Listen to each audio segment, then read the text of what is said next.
Minahan. Welcome to Talk Cosmos, the show where Sue Minahan and her panel of guests bring you insightful conversations to awaken consciousness for soul growth. Come journey with us through astrology's energetic cycles and get ready to understand your path in the cosmic roots of the stars.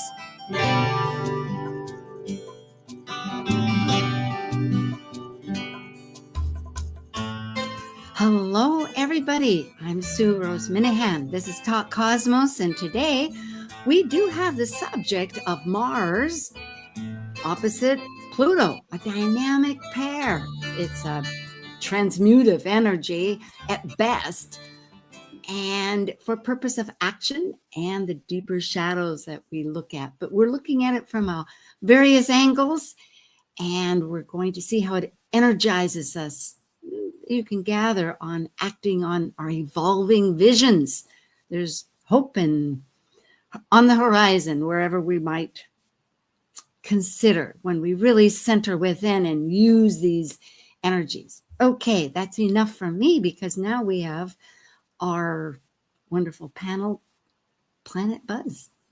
Focusing on perspectives of pattern planet cycle relationships and understanding their archetypal energy consciousness, reflecting through history, current events, mythology, and philosophical questions, these are the members of Planet Buzz. I'm Sue Minahan, founder of Talk Cosmos since 2018. I'm an evolutionary astrologer, consultant, speaker, writer, vibrational astrology student, Dwarf Planet University graduate, Kepler Astrology Toastmasters Club charter member. I have a fine arts music degree plus a certificate in jazz. I'm an artist, musician, and certified color energy life coach. Especially, I love mythology and esoteric philosophies. And I'm Dr. LauraTadd. I work as a spiritually oriented psychological astrologer with students and clients around the world. As a counselor, writer, and educator, I love helping people recognize their inner strengths, take advantage of auspicious moments, and navigate times of challenge with greater ease. On my own podcast, Mythic Sky Storytime, I discuss astrology, mythology, and actualizing our full potential. Learn more at mythicsky.com. Plus, a special guest who we will introduce in just a short moment. And as the ancient Hermetic code reveals, as below, so above. As above, so below. Yes. Oh, yes, it is. Hi, Laura. Dr. Tad, it's great to see you. Yes, it's good to be back, Sue. And especially, I am very pleased to introduce a very special guest, Adam Gainsburg. Hi, Adam. Hi, Sue. It's a treat. It's been a few years, and it's just wonderful. Now, Adam Gainsburg is a leading astrologer on Mars and Venus cycles and their phases. And let's go into there with Yes, he founded Soul Sign Astrology. It empowers an individual's unique marriage of their personal dharma and timeless being. Considered, I might add, at the start, at the very moment of their first sacred breath. But Adam has written numerous books on Pluto, Chiron, Venus, and I don't know if you have one on Mars, but I know I've been at a wonderful workshop at Washington Astrological Society about Mars, and you have great classes, training techniques in Mars. I think what I'm going through right now. And I will end as the slide presents, because we have a podcast too. You were nominated for a Lifetime Achievement Award in 2018. Notable good cause. So thank you. Thank you for joining us. Thank you very much for having me, Sue. Yeah. And, perhaps we'll begin with you talking a bit about this cycle. It is one that, from research here, recognizing it was from 2023, late 2023 until early 2026. And it's not just when Mars it's a combination. I should let you really discuss this, but it's a Capricorn. Go ahead. I could talk, but I think you'll do it better. Well, My work with the phases of planets in the sun, meaning the heliacal cycles and phases of the planets. An astrologer can use any framework to make meaning of these things. You can use an archetypal framework. You can use a spiritual framework. I like to use a basic human developmental framework because this way it keeps it really tangible for us when we're both learning and then trying to live by these cycles and phases. So you can see at the bottom left, the inception phase, that's the first phase of the Mars cycle. That's when Mars conjuncts the sun, as it shows there. This is just like, as a human being, this is our inception or our conception. This is when we have both, when our parents join together sexually to produce the start of our body, which is the start of our life. But as astrology knows, we don't associate ourselves with that conception point as much. We always look at our birth experience. So that would be called here the emergence phase. So for this cycle, this is the Capricorn cycle of Mars, because at that moment when Mars had reached the emergence phase, which is 15 degrees from the sun, Mars was in the sign of Capricorn. And so every Mars cycle with the sun is roughly 2 years long. It's either a little bit before, a little bit earlier than 2 years, a little bit later than 2 years. Also, these phases that are written here on the graph, these are the 13 phases of the Mars cycle. So I really want to make sure here what everyone has a basic understanding of what these phases are. These phases are not just something to look at and go, oh, I was born in the blah, blah phase. These phases actually describe a more subtle level of our inner masculine self. This is women and men equally. So, for example, if you were born in the explorations phase, as you can see there, the fourth phase starting at the bottom left, then that means that the themes of that phase are how your inner self, in other words, the masculine principle, the sacred masculine within you, how you're wired with that, how that's best meant to come out and contribute positively to the world in a meaningful way for you. So essentially, the chart Mars is described by sign, house, and aspects, and that tells us about our inner masculine self. Phase Mars talks about how that inner masculine self is best meant to come forward into the collective, how we're meant to contribute. I call it a masculine dharma. So that's what we're meeting in here. If you could go back on the prior slide, Sue. Sure. And I'm sorry about that. I was trying to, yes, indeed. There you go. Okay, thanks. Yeah, so this is the beginning of the cycle. You can see there where Mars and the sun conjoined at 25 Scorpio. That's the inception. And then about a month and a half or 2 months later, Mars gets to Capricorn, and that's when Mars is separate enough from the sun to be visible. And just like Mars rising for the first time, beautiful, thank you, in this emergence phase, that's our birth phase. So like just when our body is first seen from out of the womb, and we call it the birth moment, Mars and Venus and Mercury and Jupiter and Saturn all have these birth moments as well. And this was this was the chart of our current Capricorn masculinity that birthed. You can see Mars is at 3 Capricorn. The sun was around 14 or 15 degrees from then. So that was, so the sun was also in Capricorn. But you can see that Pluto was at the very end of the sign that Mars is birthing in. And all of that Sag just before it. So this, and in my calendar, I come out with an extensive calendar with phase descriptions and interpretations of each of the phases and all the events, all the aspects that Mars makes and everything. I go into some of these themes here. So where we are now is the Mars Destiny Challenge phase. So where the Destiny Challenge phase is the 10th of 13 phases. So this is the part where Mars is squared, is that April 13, 2025. Yeah. Okay. Let me just see here. Yes, that's right. Sorry. Yes, this is the part where this is the phase where Mars is square to the sun.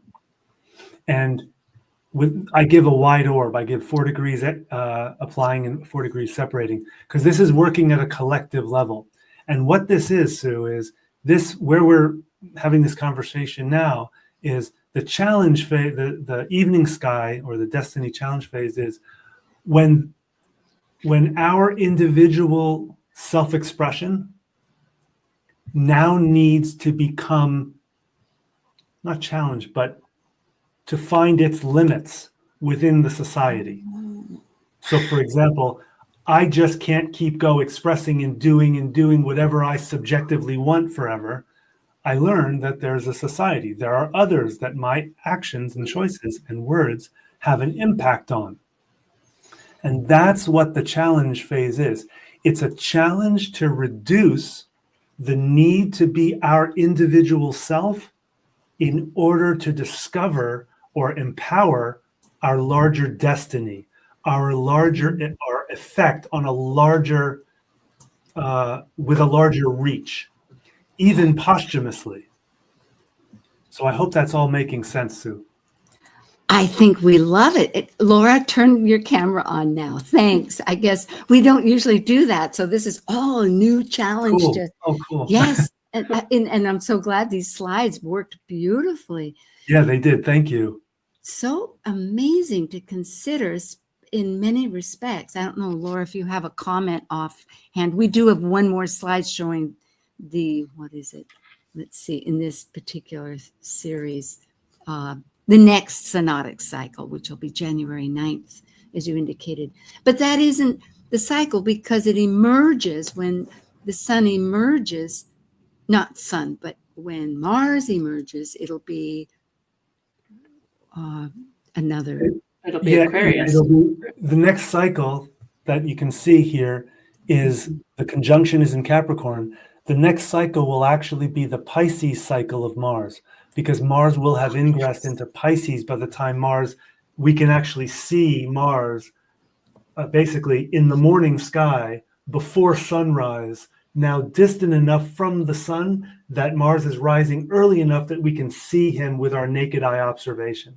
That's the real meaning of birth. That's why I mentioned before about the body. And it is within the sky, those rays. It's usually 15 degrees. I know we often look at Mercury a few times we can in the dawn or dusk, when finally it's in degrees. I think yes, I have seen it, but not enough. So can you go back one slide? Of course.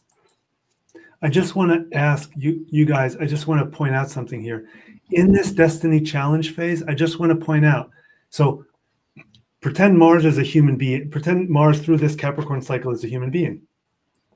This would be the point where the person has to decide whether they keep on going and going and going for their personal success, or they back out of that career and they start looking at what kind of a difference I can make, what kind of a deeper meaning in life that I can acquire and connect to.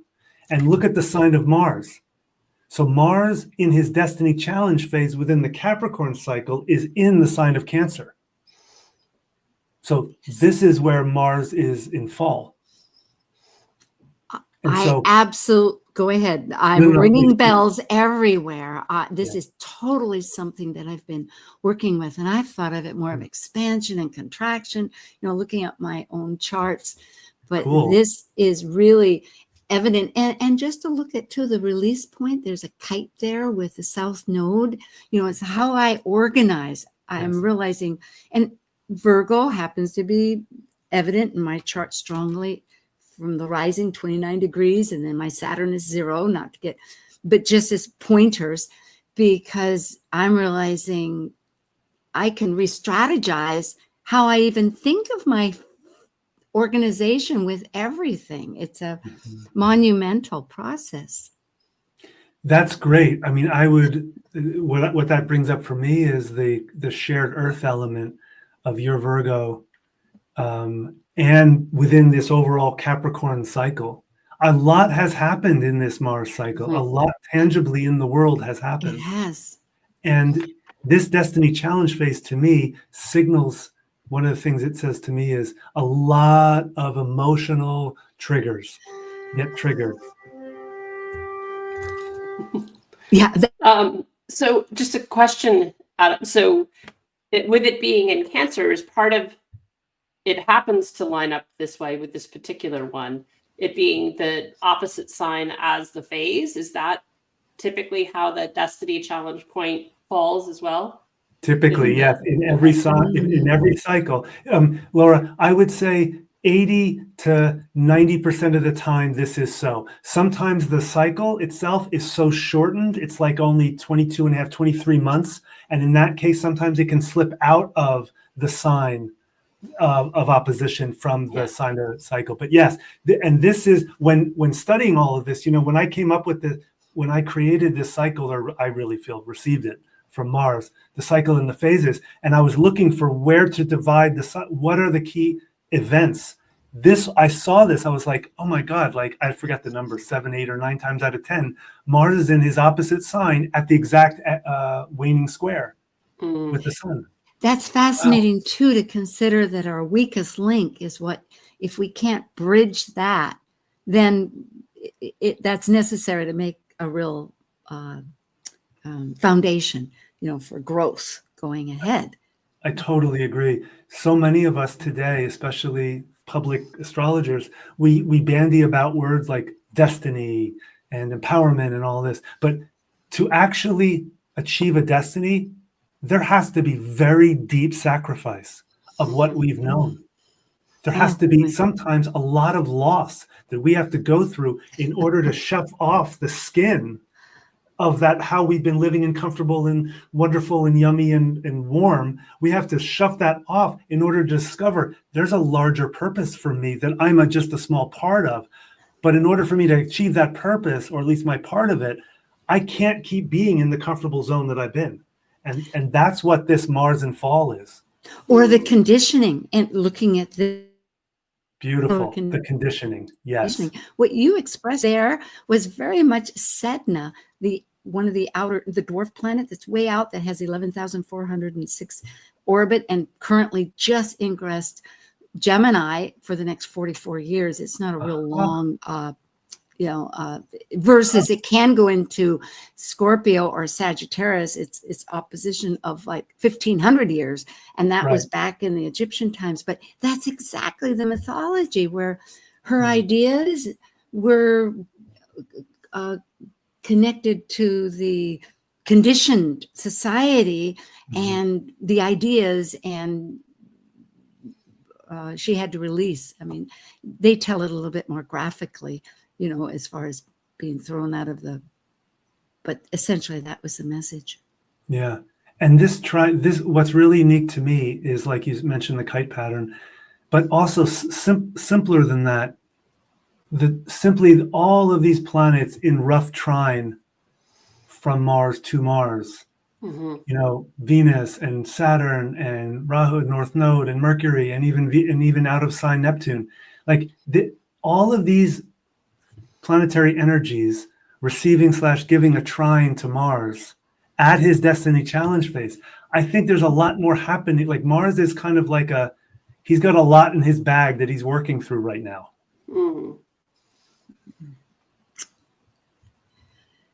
And what kind of orb do you give? Because actually this is today's chart, not when it perfects, which will be a couple days. Right. So no, it does. It is today. The sun's at 20 and Mars is at 28. No. So I'm in terms of the exact square. Yeah, here. Well, I think, I remember that Adam said it was today that it happened. That's why I chose I have my handy dandy calendar here. It starts today because I give it 4 degrees of orb applying, Laura, and then I give 4 degrees afterwards too. So it's a total of 14 days from the 13th through the 28th of April. Yeah. Potent. Yeah. Very, yeah. And in this phase, Mars will enter Leo. Mm-hmm. So as it moves into that perfects the opposition. Exactly. And Exactly. that's still Well, here within we that go. orb, right? Or I'm just sorry, Laura? just after it gets out of that orb, then it perfects the opposition. Exactly. Yes. Yes. What would you Yeah. say about that, Laura? I mean, it seems like it's a continued theme, even though that this shedding of this, like a part of how I understood what you were saying. It's almost like that snake shedding its skin, right? To go into your destiny, you have to let go of everything that is not your destiny. Yes. And then that opposition is part of that almost alchemical piece that then allows the transformation, the rebirth piece of Pluto to happen, right? Almost like perhaps the square is that chrysalis phase of the butterfly, and then the rebirth with the opposition beautiful. potentially. Beautiful. Yeah. Yeah. And right. I don't know why, but this is coming up as you're speaking, Laura. A question, I guess, we can ask ourselves, not just us, but the listeners or the viewers here. How is Mars's movement, basically, how is Mars through Leo? How is Mars in Leo actualizing the overall Capricorn masculine destiny? How is the sign consciousness of Leo? How does it promise something for the full realization and embodiment and happiness for the Capricorn masculine? Because that's the overall cycle. That's the human being that's going through this. Yeah. I would say right off the bat, I think of sovereignty at its best, which means that one has a mastery that is within oneself through the trials of experience, which means too that we have relinquished that which interferes with a destined purpose that we're meant to do, rather than emotional traumas and needs that, I mean, not that we do away with our emotional traumas and needs. It's just that we reburnish them, we rebrand them, we in a sense put them in a new kettle or something, or we integrate. And I think too, just thinking about Leo as a native Mars and Leo, yes, that there's a piece of finding the joy in it, where Capricorn can take things so serious or feel burdened by responsibility. And I think that pairing it with that Leonian energy is finding joy and play in that responsibility as opposed to the burden. beautiful. Thank you. So true, Laura. That's so good. And I would say something similar. I would say Mars and Leo, the Capricorn masculine then remembers to personalize life and not make everything so dry or so objective and important and duty bound. Yes, that's absolutely true. To repersonalize at a higher turn of the spiral. Sure. Yeah, just because it's what's written in the manual, which is that sort of Capricorn approach to life, right? No. Actually, an idea that like there's no such thing as objectivity, to bring in the subjective in terms of the interpretation of the manual, honoring the fact that it's all through your lens, because that's the only way you can see the world. Always. Yes, that's right.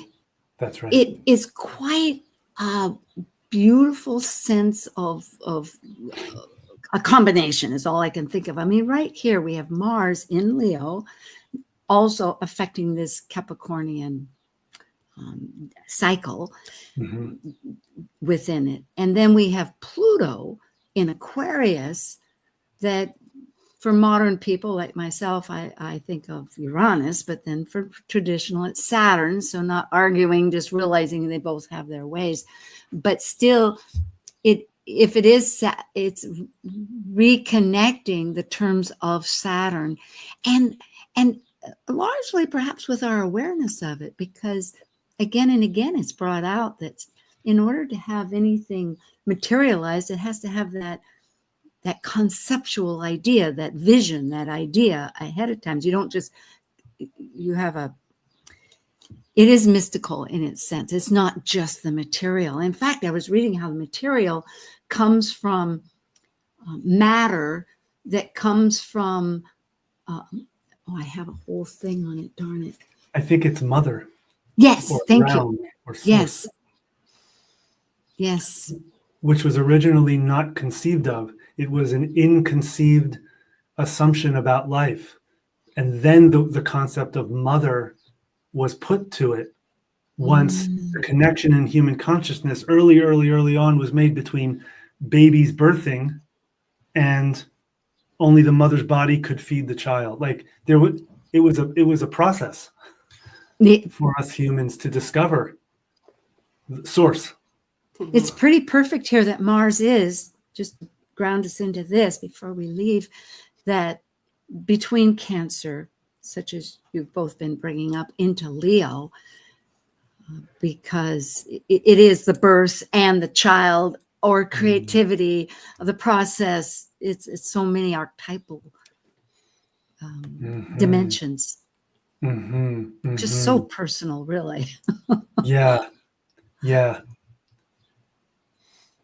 And for those watching or perhaps listening, this slide brings up the fact that Mars is in its opposition now, but Mars is also in its shadow path, because since October 4th, it started this path in Cancer at 17 degrees, and then December 6th went into Leo, which it will retrograde on the 6th. Yeah. Yes. Thank you, Laura. That's right. Yeah. And then shifting into this year, it's stationed direct in February, in the 23rd and 24th, at 17 degrees Cancer, and has yet to go into Leo. It won't be until, well, just a few days, right?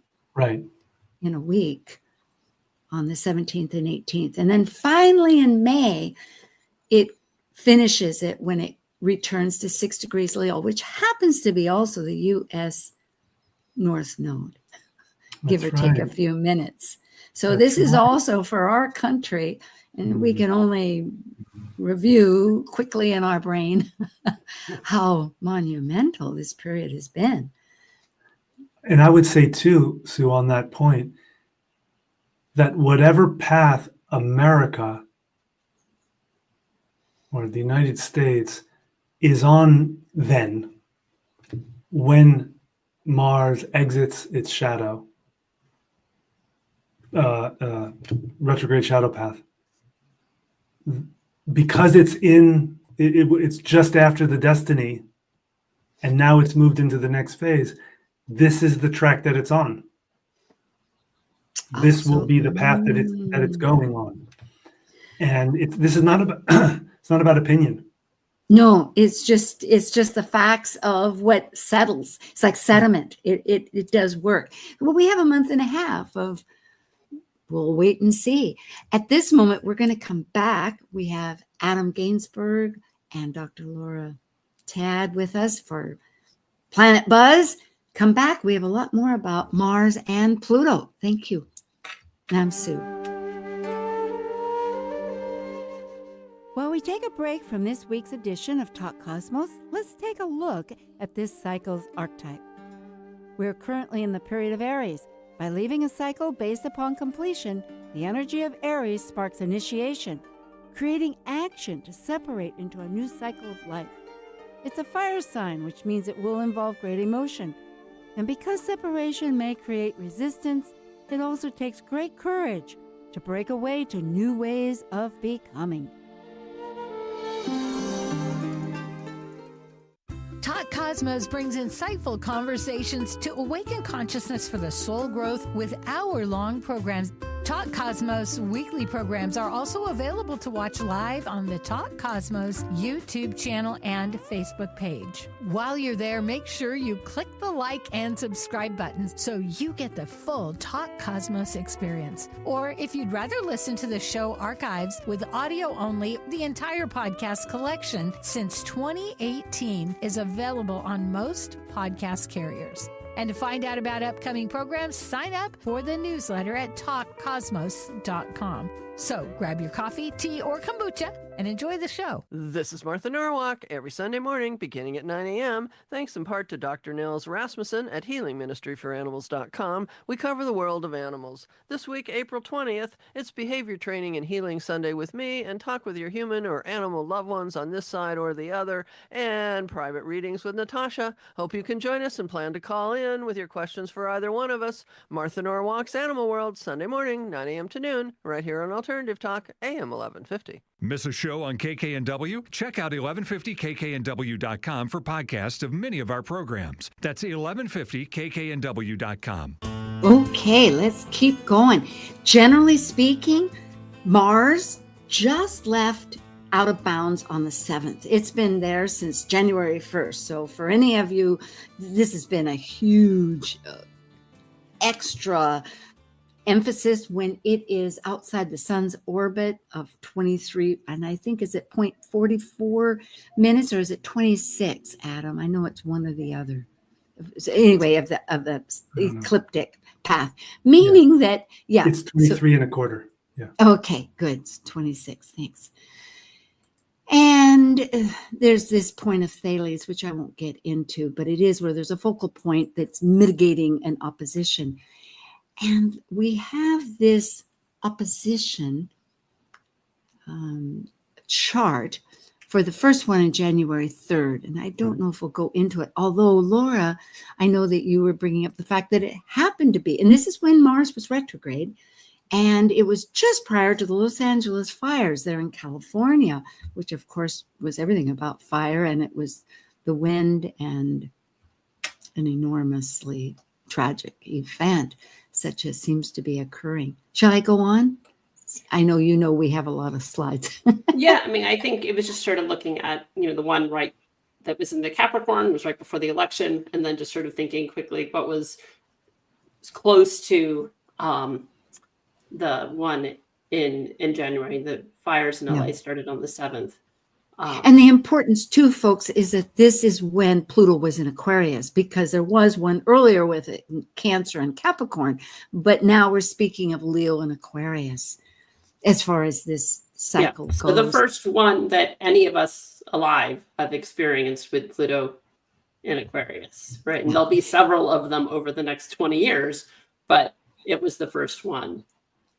And the next one is not long ahead. I mean, recognizing that it'll be, as you had said, Adam, 2 days prior to when the end of the Destiny Challenge phase.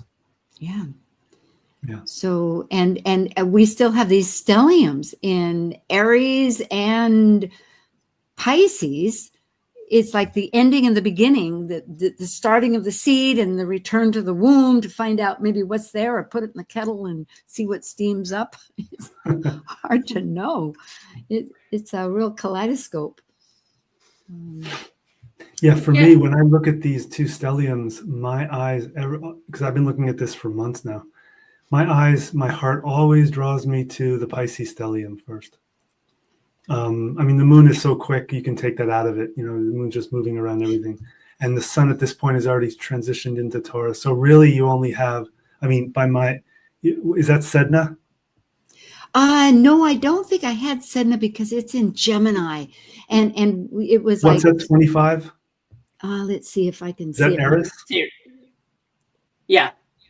It's Eris. Yes. Yeah. Oh, it is Yeah. Eris. Yes. Chiron, yeah. In between. Right. So Eris has been there forever, like all of our lives. And Chiron, but Chiron is at 23 and Mercury's at, but I've been really looking at this Pisces thing. In fact, in about 2 weeks, I'm co-leading an online attunement activation called Embracing the End of the Age. And our assumption going into that is the age is ending. Age of what? The age of, or this form of human civilization. It's ending. It's not going to be just drop on a dime. There's going to be no war. There's going to be, I don't believe, some huge financial collapse. But there's going to be an accelerated eroding of the tenets of what we've called society. And that erosion can often be seen in the sign of Neptune, of Pisces.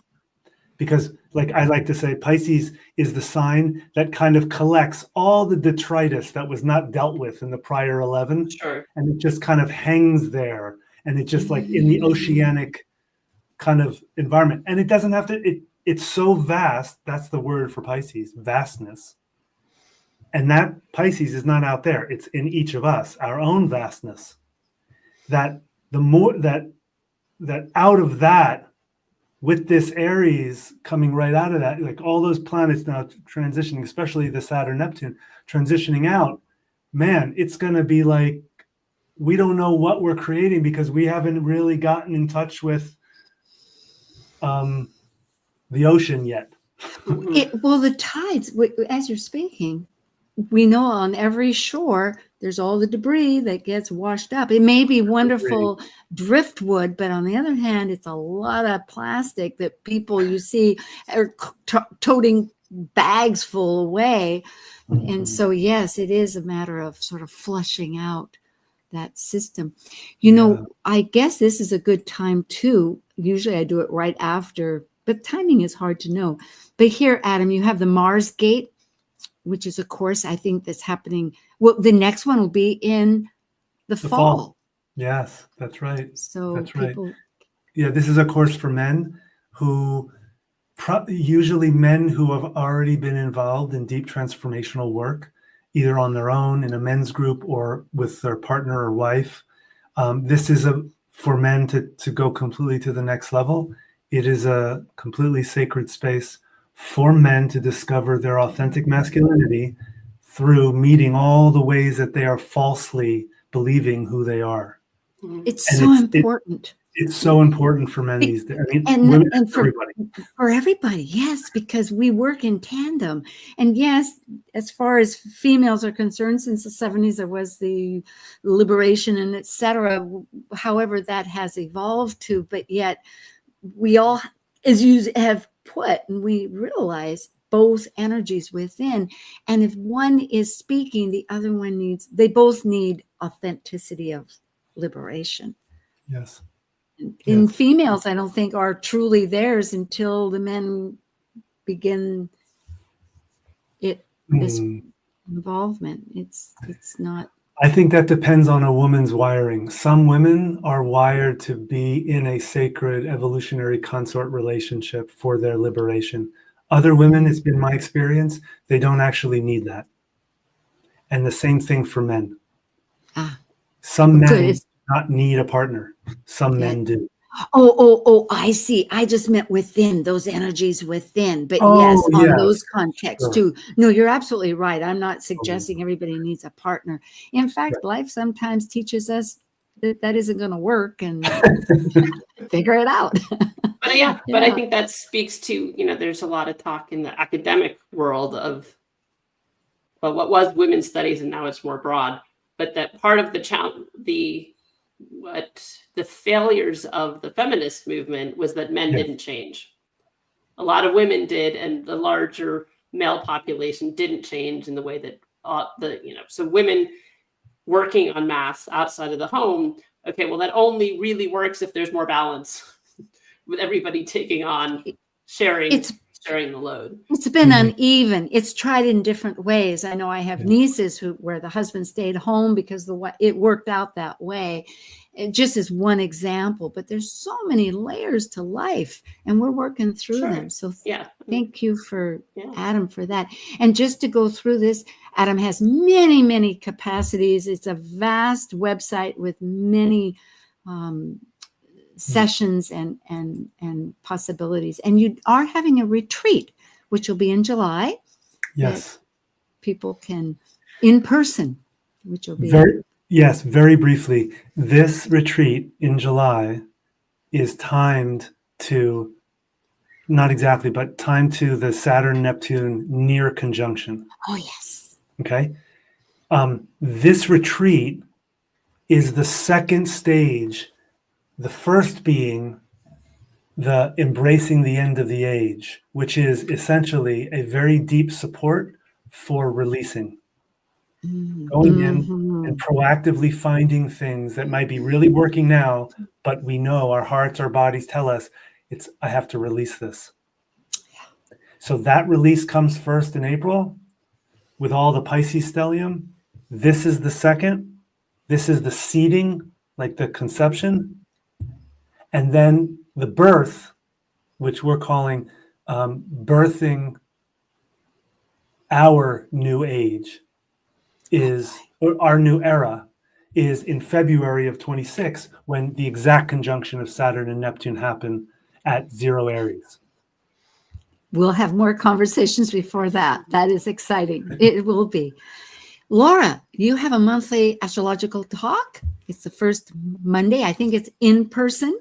But Yep. So it's here in Serenbe, which is just about 40 minutes south of Atlanta proper, at a barn where it's in the loft of the barn in the stables. So the horses are underneath, and it's a lovely spot where they're doing equine therapy with people, and they hold meditations up in the lofts. And so I'm there once a month talking about what's going on in the stars. Awesome. It is. Oh, horses are just such a magical creatures. Myself, I'm doing a dwarf planet series now and again with Liz. She has a channel. And next week will be U.S. global currents and astrological perspective of this cauldron of the cosmic mix that's churning, and a few of our past things that might be of interest to you. This is more of Astro Jam is a virtual astro theater with mystery charts predominantly. And the second with the turning season is vibrational astrology. Linda Barry works with David Cochran and is such a genius. Yes, he is. And thank you folks for signing up. And then there are 2 retreats. There's briefly speaking, Padma Life Coaching with Marie O'Neill is doing Caring for the Soul at the end of the month. And there will be an actual vibrational astrology conference on Labor Day with Linda and David, because the one that it'll be happening. And it has a track for beginners. So in case you wondered about it, good time to find out. Let's get back to, let's see, what are we doing here? It is October 3rd.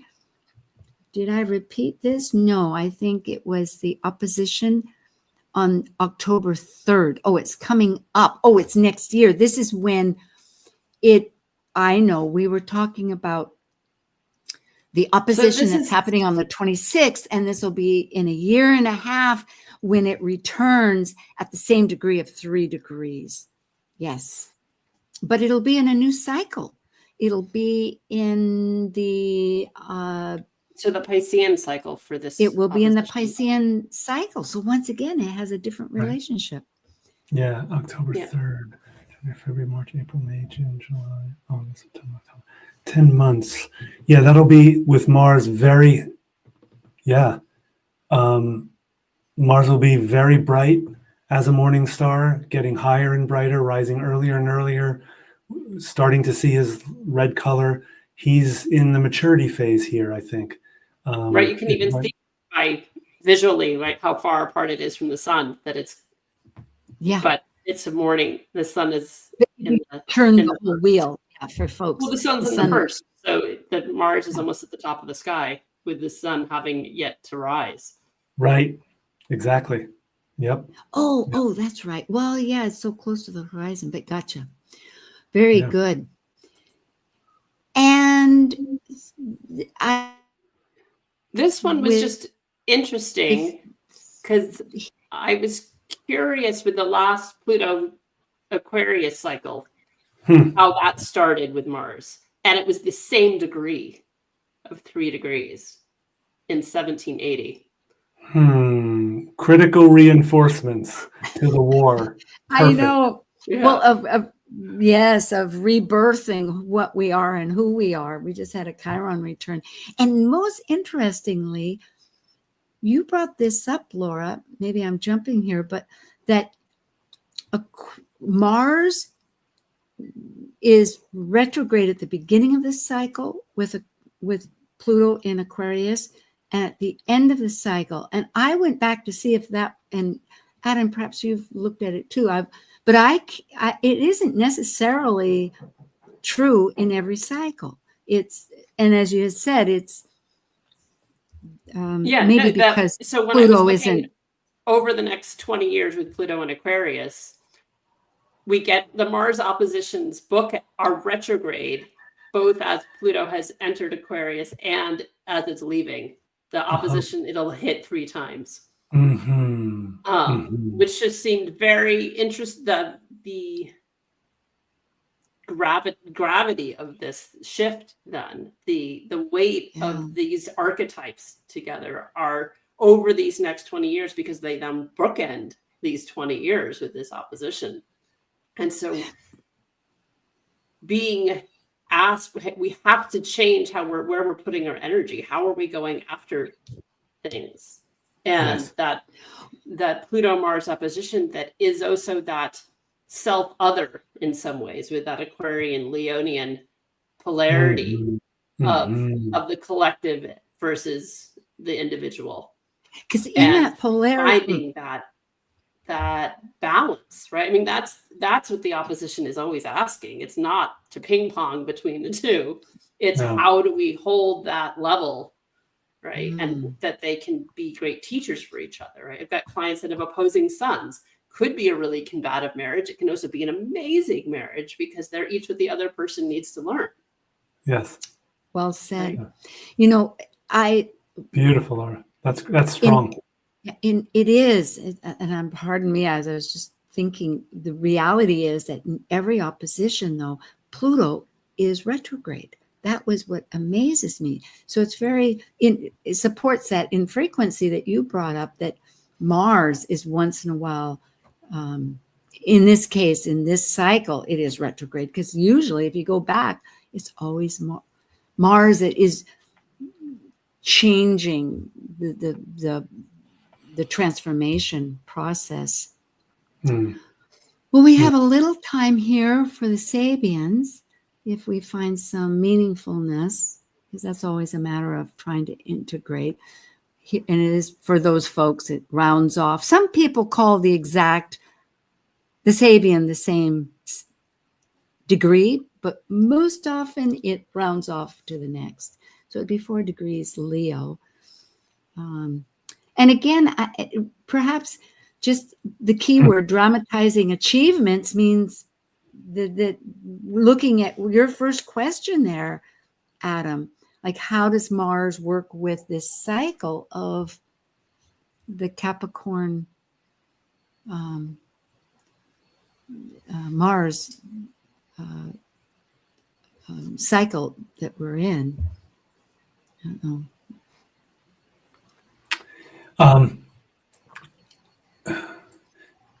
That to dramatize one's achievements, to dramatize one's command, one's authority.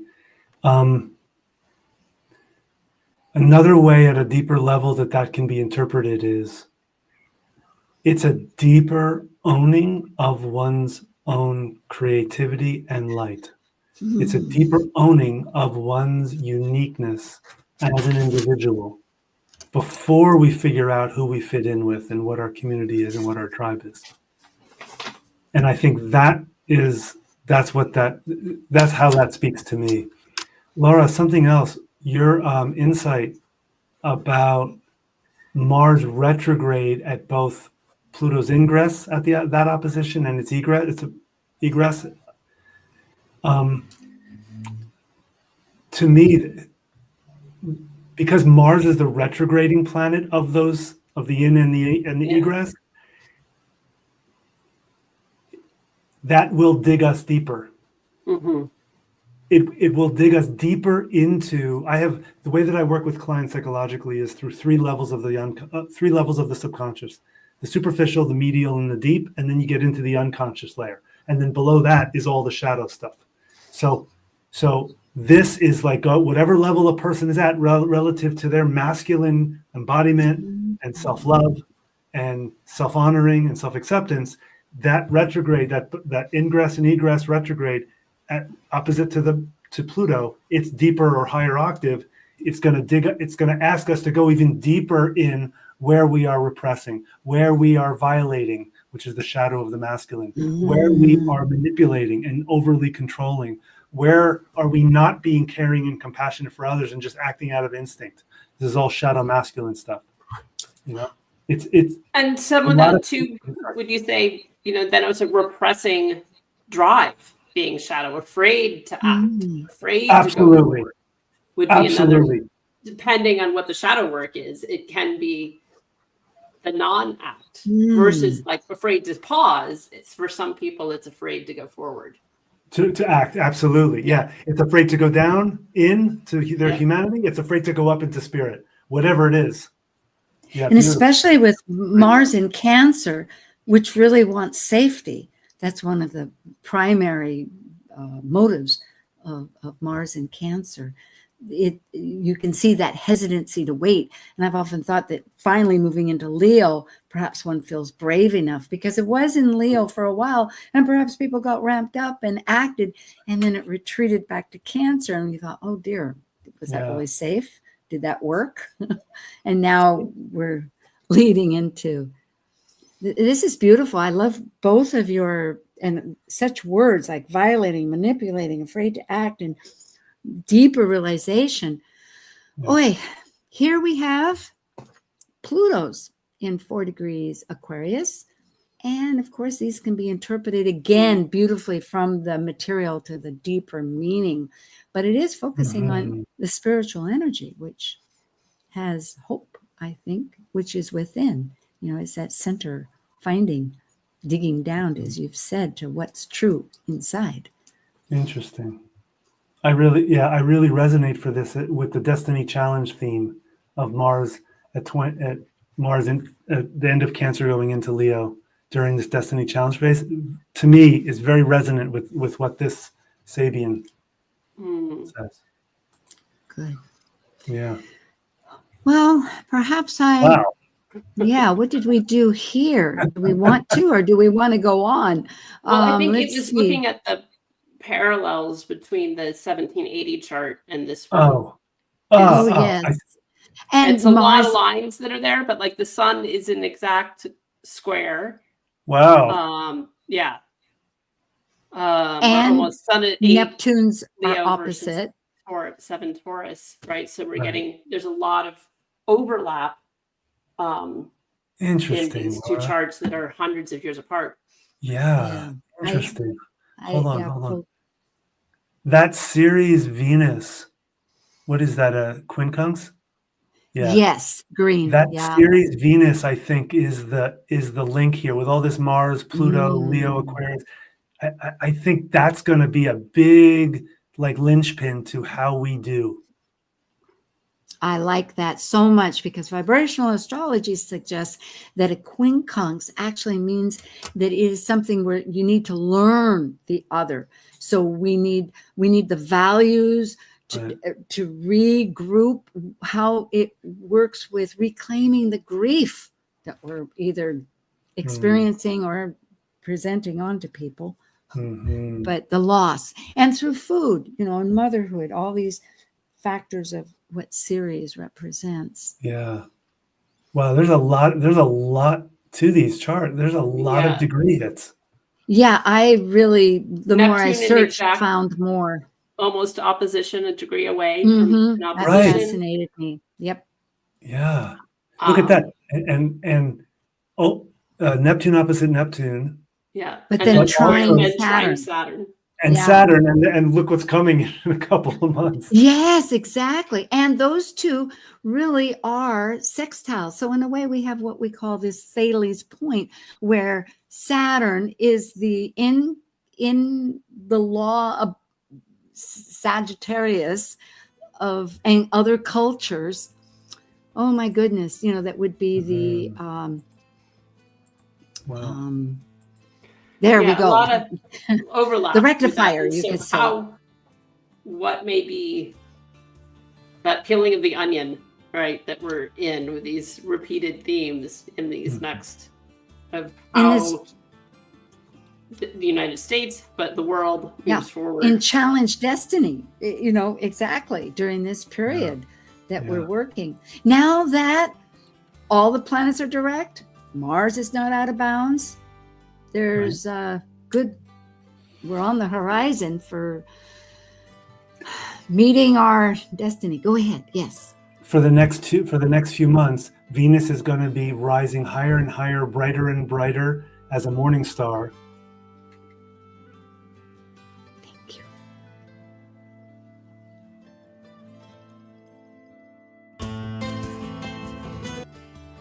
Thank you for joining an insightful conversation on Talk Cosmos, the show where Sue Minahan and her panel of guests awaken consciousness by connecting soul growth patterns with astrology's energetic cycles. Be sure to tune in next week, same time, same place, to continue your journey through the roots of the cosmic pathway.